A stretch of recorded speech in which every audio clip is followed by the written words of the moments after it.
Në plazhin e Durrësit në prag të sezonit turistik po vijojnë punimet intensive që kanë kthyer një pjesë të zonës bregdetare në kantier ndërtimi.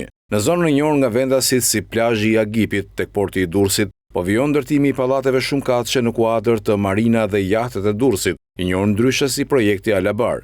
Paralelisht po kryen edhe punime për mbushjen e detit dhe zgjerimin e brezit të Rërës, pjesë e një projekti me vlerë rreth 3.8 milion euro. Por sipas deputetit të Partisë Demokratike Igli Cara, ky investim me lekët e taksapaguesve shqiptar po bëhet vetëm për të favorizuar interesat private të projektit të pallateve të Alabar. Gjithashtu ai pretendon se ndërhyrjet dëmtojnë florën dhe faunën detare, si dhe cilësinë e hapësirës bregdetare për qytetarët, duke shtuar se efektet e projektit mund të mos jenë afatgjata. Është një projekt abuziv për të fituar para, se kërkush nuk e mat se sa metra kub rër janë hedhur, dhe janë 3.8 milion euro, dhe me gjitha tash për të shërbyer zonës së Alabarit, ku po ndërtohen pallate siç dhe ju e shihni. Muri i portit ka qenë shumë larg afër depozitave dhe është postuar me mijëra metra katror, duke u mbushur pikërisht me parat e shqiptarëve, jo parat e investitorit. Në deti vjen një moment, në momente të kohës së keqe, që e merr përsëri rërën dhe e sposton në det.